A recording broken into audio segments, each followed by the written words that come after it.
Magandang araw sa inyong lahat. Welcome to my YouTube channel Trending Pinas TV. Ngayon bigyan natin ng reaction ang hula ni Madam Vertudis tungkol kay President Bongbong Marcos. May koneksyon ba talaga ito sa nangyayari ngayon nakaguluhan sa ating bansa? Nakita din sa barahan ni Madam na may kinalaban si President Bongbong Marcos na isang matanda na kanyang pilit pinabagsak pero mas lalong minahal ng taong bayan ang tao na yon. Nakita din sa barahan ni Madam na maraming pera ang nakasalalay kay President Bongbong Marcos. Swerte ba to o ito ang dahilan na siya ay mapahamak ayon sa lumabas sa baraha? At hindi na natin patagalin pa, ito na po ang hula ni Madam Vertudis kay PBBM.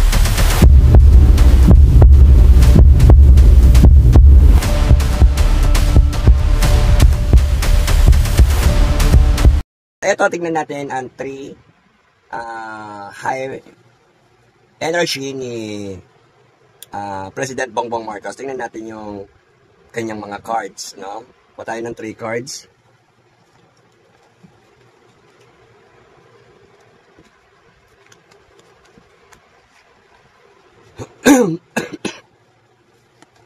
Excuse me.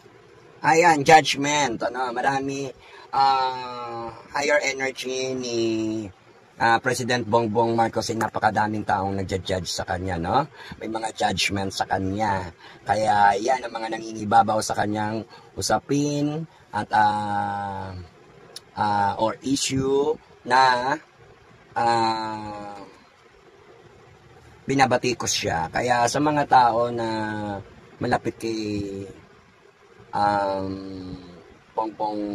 kay President Bongbong Marcos, bigyan nawa siya ng mga magagandang advice din at naway may isaayos na rin ang kanilang mga problema sa kanilang sa ating admin niya at sa mga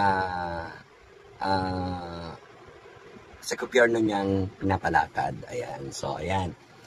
Sa ating gobyerno, sa mga inupo niya at ito ang mga nangingibabaw na enerhiya, no? Na enerhiyang malakas ang pagja-judgment sa kanya. So maraming tao nagja-judgment kay President Bongbong Marcos. Nawa na maayos na yung kanyang mga sinasabi at ginagawa dahil maraming tao ang nagja-judge sa kanya at siya ay maharap din sa mga judgment, no? Ayan. Meron din ditong higher energy doon sa mga about sa kayamanan o binabantayang kayamanan, ano? Or hindi pag-alis sa pwesto ng kapangyarihan. Ayan. No? So, yan ay merong kaugnayan sa kapangyarihan at kaban ng bayan. Ayan. No? Yan yung mga nangingibabaw na enerhiya, no? Trono, kapangyarihan at kaban ng bayan. So, okay. Marami na yung siyang makukuha o mahuhok sa mga ginagawa niya at may mga matindi parang meron akong nakikitang higher energy na nangingibabaw sa isipan ni President Bongbong Marcos. Parang tungkol to doon sa mga alagad niya, nababawian niya ng espada o tinatawag natin na pagsishapol doon, pagpapalit ng mga itotoka niya kung sino yung hawak ng bawat isa na ulit ng isang panlaban o sandata, no? Magsishapol yung mga tauhan niya or yung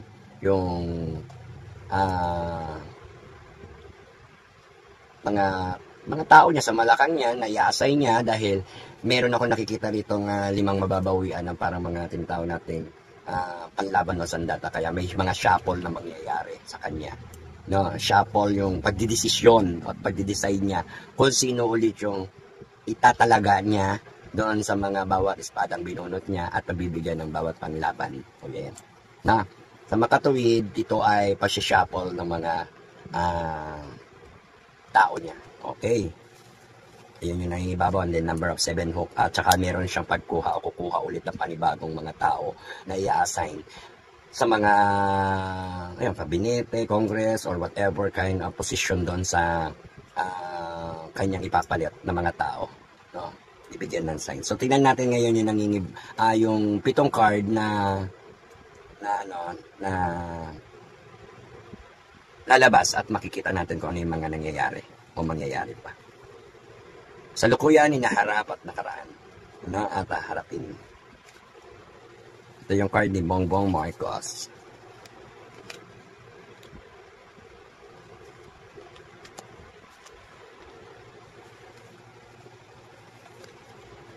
Ito na.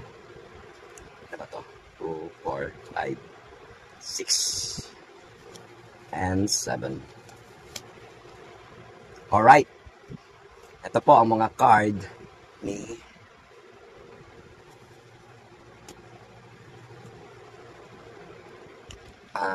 President Bongbong Marcos. Bigla ang paglipat sa isang malaking bahay o paglisan din sa isang bahay malaki. Ayan, mag-asawa to, no? Dahil mahina na yung kanyang lakad at nauuna si First Lady Lisa Marcos. Ayan. At siya parang napilay na or napilaya, may saklay na si President Bongbong Marcos. Mahina na ang kanyang career or yung rates or yung din mga bawat hakbang, at siya parang napapagod na o nahihirapan humakbang sa mga hakbangin niya o gagawin. So, ito ay meron siyang biglaang paglipat, no? At haharap siya sa hindi naman niya din kasalanan or hindi niya kagagawan o kaso. Pero meron siyang pananagutan, no? Meron siyang pananagutan. Hindi man niya yan kasalanan o meron man siyang haraping mga kasalanan ng mga tao niya or yung mga nasasakupan niya, responsibilidad niya na sagutin o harapin yan. Kaya sila ay makaharap sa mga kaso na dapat nilang harapin. Ayan, no? So, I think, and sabi ko nga, pwede itong pagbaba niya o pag-resigning dun sa palasyo o sa bahay, kasi sinasabi dito bigla ang paglipat, no? Sa malaking bahay. Alright? At ito mag-asawa. Ayan.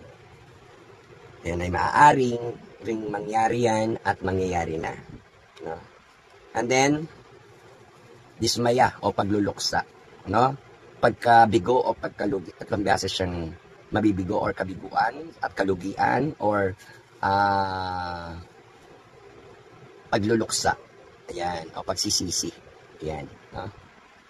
At hindi na mabaangon ang tatlong cups or tinatawag natin ang big reasonable doon sa mga questionable ng taong bayan. Ayan. Pagluluksa, paglulugmok. Ayan.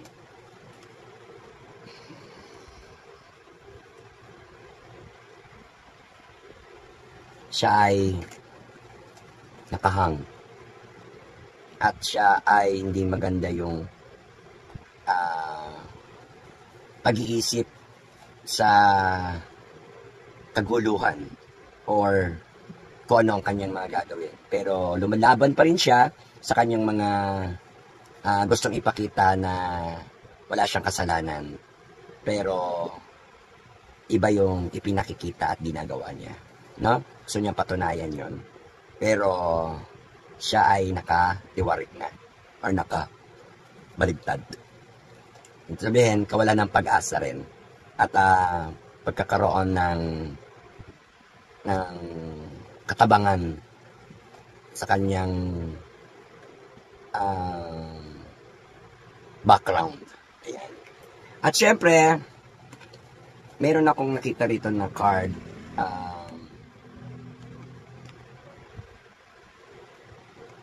In the sun.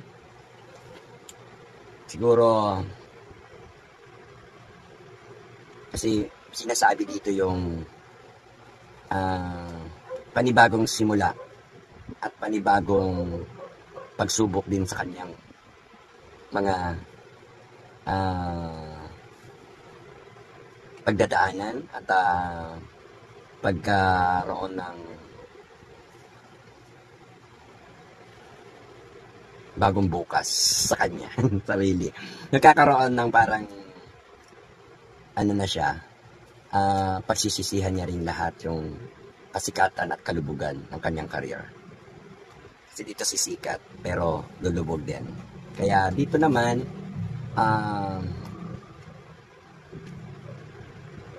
napakalaking halaga ng pera to. Nasa mga palad niya. No? Ayan, no? Napakalaking pera. Kayo nang bala mag-isip niyan. Pero, ito yung halos lahat ng blessing nasa kanya na yung pera. Or, na-touch na niya, maaaring ito ay naubos o maaaring ito ay may pinuntahan o kung saan man napunta, basta't nasa palad na niya yung mga kayamanan o kapirahan ng mga kaban ng bayan. Ayan. Nasa kanila na yan. Mga palad niya nakasalalay kasi this is the million sign or money sign and then blessing. You know? Pagkapanalo rin sa pagkakakuha ng mga kayamanan, ano? And then next, I don't know kung anong mas papel itong matandang to na matindi niyang makakalaban. Ito, matandang to na superpower at nasa katungkulan at ito ay mas makapangyarihan kaysa sa kanya.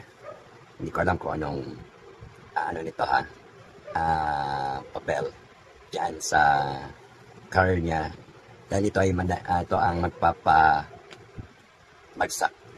sa kanya, matanda rin. Maaaring yan ay outside the Philippines or galit sa kanya, and then death. It's so very very bad sign. Kaya kung hindi aayusin ang pamumuno ni Mr. President Bongbong Marcos ay maaaring ma-involve siya dito sa mga death sign. Yan, death sign Yan. Ibig sabihin matatapos din ang career niya, no? At matatapos na rin yung lahat kapag nangyari to. Kaya hindi ko type yung mga card niya. Kaya parang huwag niyo po ako sabihing bias dahil hindi po ako maka-Duterte at hindi rin po ako maka-Marcos. Pawang, aray ko, excuse me. Nahulog. Parang pawang pangmasa lang po talaga ang aking pambasa. Pagbasa ng tarot card, ito po ay para sa aking mga kabertudels at sa mga nagnanais ng kasagutan dyan sa vlog ko at yung mga tao na nag-aabang ng video ko. Maraming salamat po sa inyo. Medyo mahina ang energy ko dyan sa card ni President Bongbong Marcos. Sa nakikita ko kasi puro mga negative